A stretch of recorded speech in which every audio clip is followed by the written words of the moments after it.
We and many other creatures share a mechanism for what you might call extracting numerosity, or the number of things, from the environment. It's really very important for all sorts of creatures and for all sorts of reasons.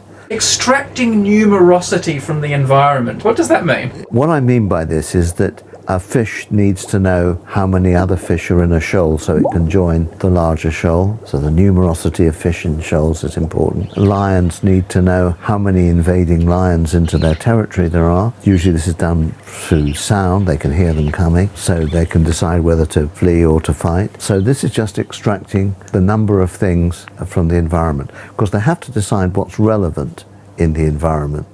So the lions are paying attention to the number of roars that they can hear and the number of distinct roarers. The fish are paying attention not to the seaweed, but just to other fish that are swimming around. So they have to focus on a particular set of objects. So this is a mechanism that fish and lions and we share. At least we think we share them. We certainly have similar mechanisms. Whether all these mechanisms come from a common ancestor or not, I don't know. And this requires genetic research. At the moment, that's not available.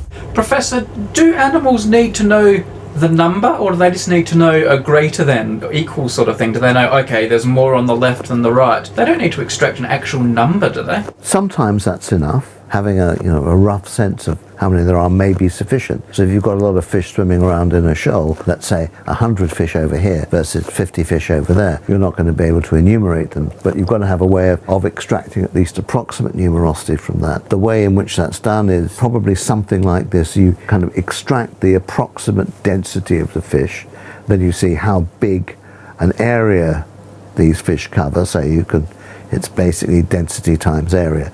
Then fish can do that. Sometimes you need to do it exactly. So if there are 3 lions defending against 4 lions, they need to know that there's just one more of them. Then they have a decision to make. If we're 4 and they're 3, then we attack, we defend our territory. So sometimes you need to know it exactly. Sometimes approximate will do. One proposal came out in the early 80s is that we all possess an accumulator, and so the more things that you experience, the fuller the accumulator gets. Let me give you a helpful analogy. Supposing I've got a jug, let's say with marks on it, and for each thing I see, I have a cup of water and I pour it into the jug. So for each thing, however big the thing is, it's the same cup of water, or wherever the thing is, it's the same cup of water. So if I see 3 things, then the jug will be filled to there. If I see 4 things, it'll be to there, 5 things to there, up to about 10 things. This is a very simple mechanism. There's evidence now, at least in frogs, that there's a particular neuron that does this. In monkeys, there's evidence that there's there's single neurons that seem to behave like one of these accumulators. That is, the more things that the monkey sees, the more this particular neuron fires. So there's, I know this is number 5, so I can say this, a monotonic relationship between the number and the firing rate. In the case of other animals, it may not be firing rate, it might be done in some other way. We don't know. It may be done within a neuron, or it may be done in terms of connections between neurons. Let me give you an example from frogs. Now, most people think frogs are pretty stupid, but here they perhaps tell us humans something that we ought to have known all along. So imagine these particular species of frogs that have been studied. They're in a swamp, and they want to mate, and the male wants to mate with a female, so it has to attract a female. The female can't see it, and he can't see the female, so mating is done by sound. So what the male frog has to do is... Well, the choice of a mate, at least, not the mating itself. That's true, not the mating itself, but the choice of a mate depends on sound. What the male has to do, it has to make it appear that it is the fittest male in the swamp. And it does this by making a series of noises called chucks. Okay, I'm not very good at frog noises.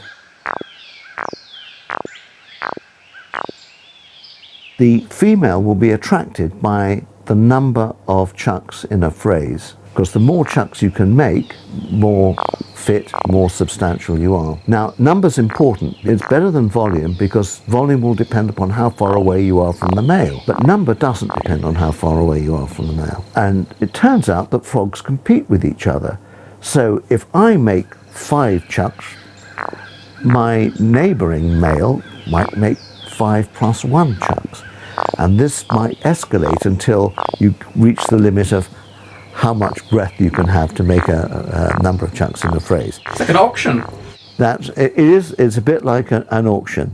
Now, why this might, I don't know if it applies to humans, that if you make a lot of noise or more noises, you're more likely to attract a mate. But anyway, that's the way it works in frogs. Now, what's interesting is that Gary Rose at the University of Utah, he showed that there's a neuron in the brain of the frog that seems to act like an accumulator.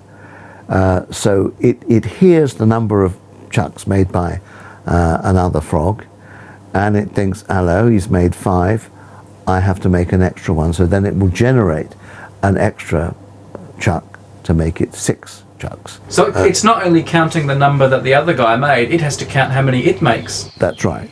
It has to, yeah, I've only been making 4, so I better up my game. So it looks as though there is something rather like an accumulator in the brain of the frog. Now, we don't know much about it for the brains of other creatures, and we don't know whether there's an equivalent mechanism in our brain, but there's no reason why there shouldn't be. So, for example, when we think about timing, there's a gene which you can find in the fruit fly, which we're only very, very distantly related to, called TIM, which is a timing gene which responds to a particular interval. Now, it turns out this TIM gene is conserved in us. Now, we use it in a rather different way from the fruit fly, and it combines with other genes and other mechanisms to make our timing mechanism more general and more detailed than the fruit fly.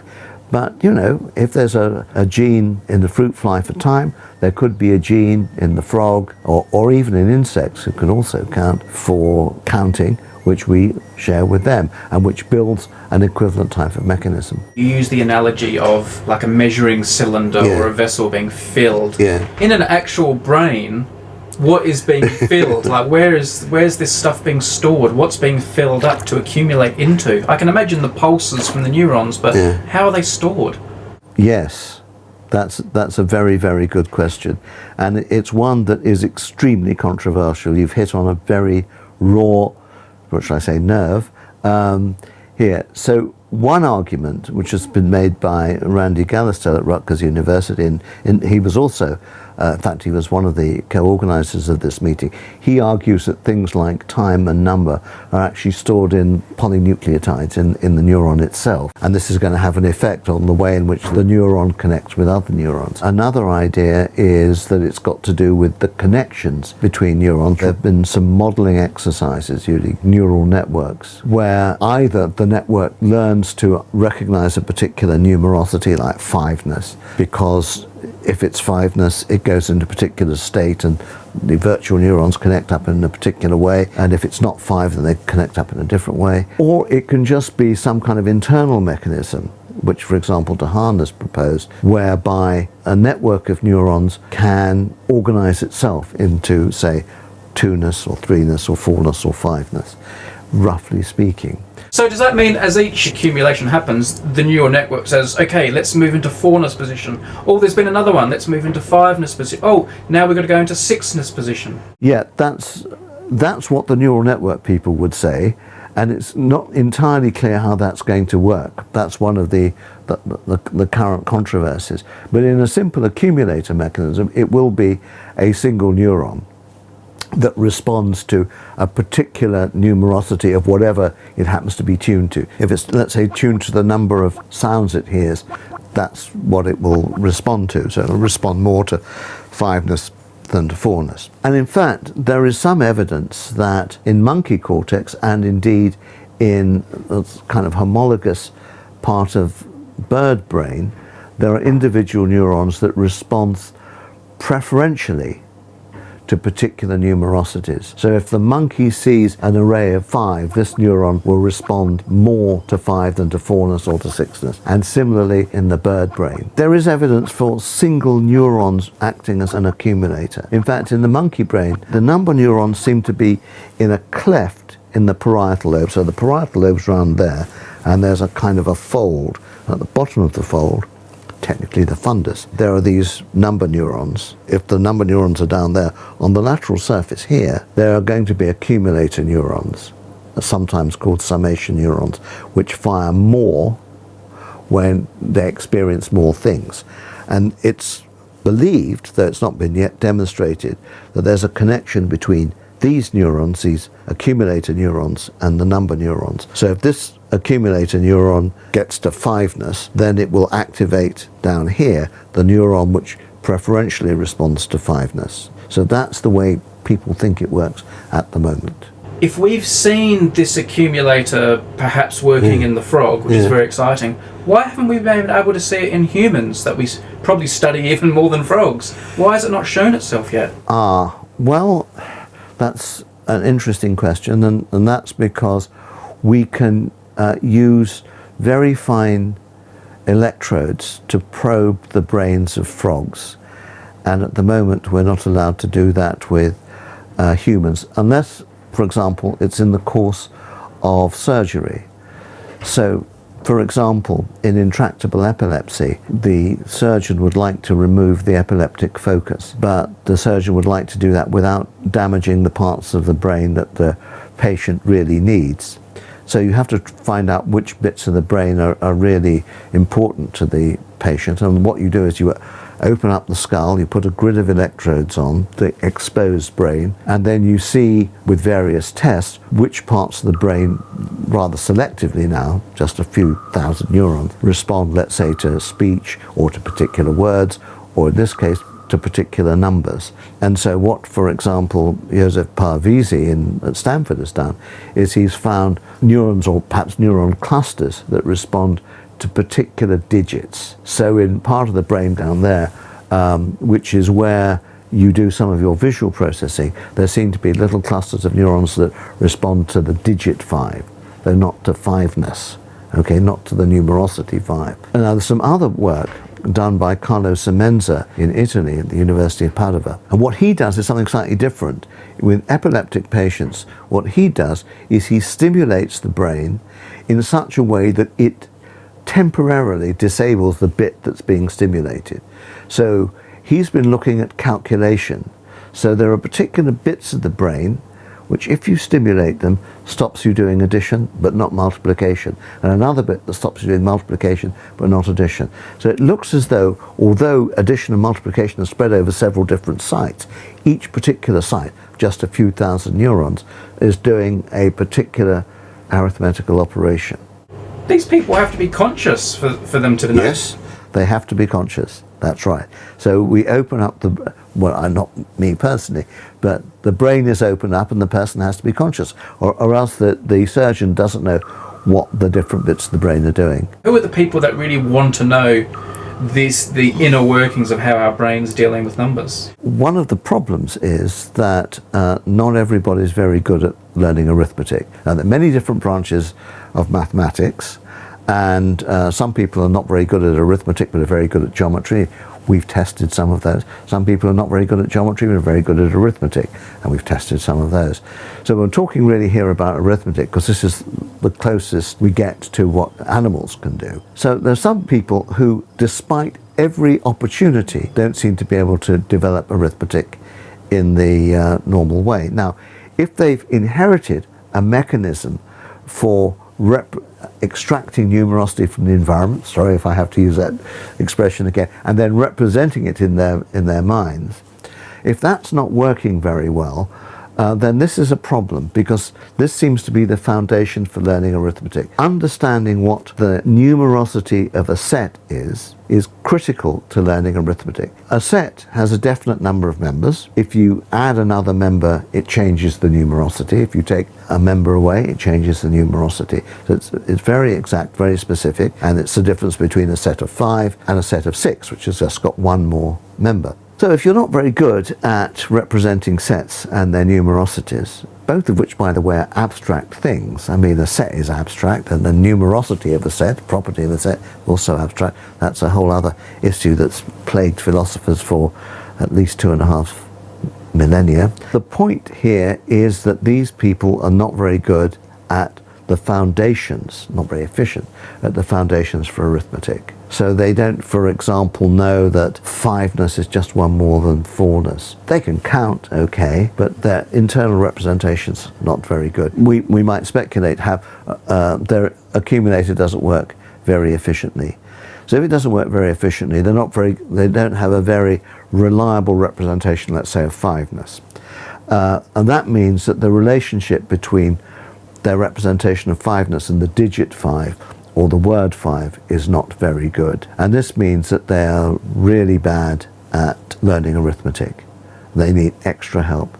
Rather in the way that a dyslexic who has a problem relating letter strings to words has a problem and needs special help. What we've been trying to do is trying to create digital environments in which kids can play around with sets, combine sets together, which is like addition, or separate sets, which is like subtraction, and relate sets to digits and to words. We feel that this might help overcome this problem, which is usually called dyscalculia. Now, dyscalculia is actually quite a big problem. I mean, it probably affects something like 5% of the population, and it's been calculated that this costs us at least £2.5 billion a year in the UK. So worldwide, if it's 5% of the worldwide population, it's a serious and expensive business.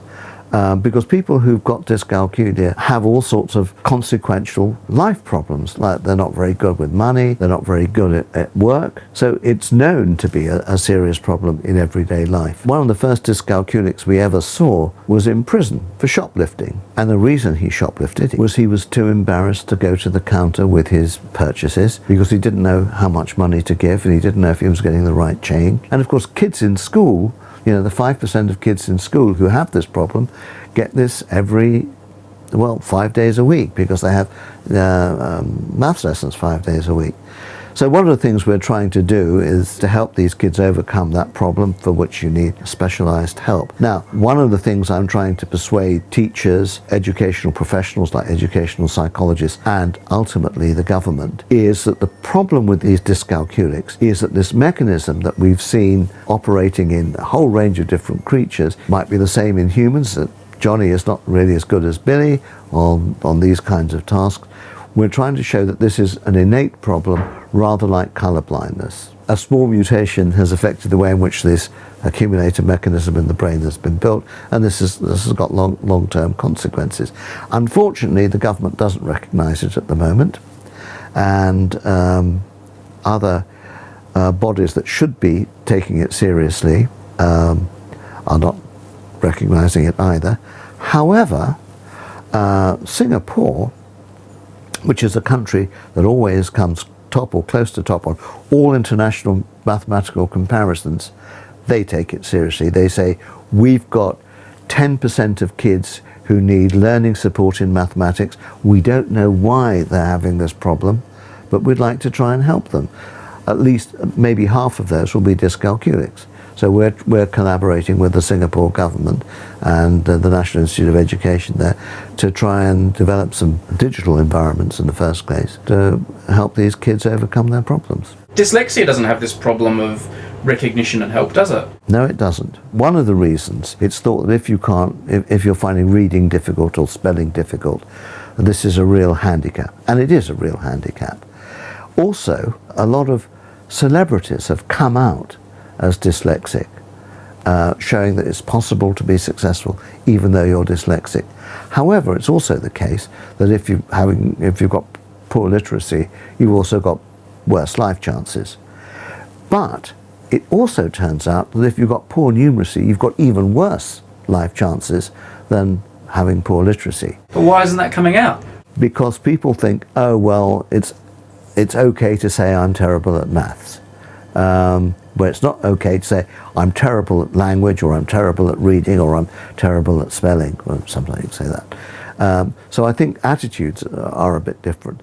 Also, the other thing is that vastly more money has been thrown at the dyslexia problem than has been thrown at the dyscalculia problem. Vastly more money, both here in America and Europe. But of course, this is part of what I call the virtuous or the vicious triangle. Because there's no recognition, there's no money. Because there's no money, there's no research. Because there's no research, there's no recognition, and so on. Whereas if we could just intervene in one of those nodes in the triangle, maybe we could make a big difference. If we got better research or more spectacular research, we get more recognition. You get parents who are complaining to their local MP that their children are not getting the right type of help because they're dyscalculic, then government might change their mind. But even though there's the British Dyslexia Association and there was Dyslexia Action, and then of course there's autistic societies and ADHD societies, there isn't a Dyscalculia Association, the British Dyscalculia Association. So parents at least bear some of the responsibility here. But of course they don't know that the reason that Johnny is not learning arithmetic is because he's dyscalculic. They either think that Johnny is lazy or Johnny is stupid, but in fact he's not. He's just dyscalculic.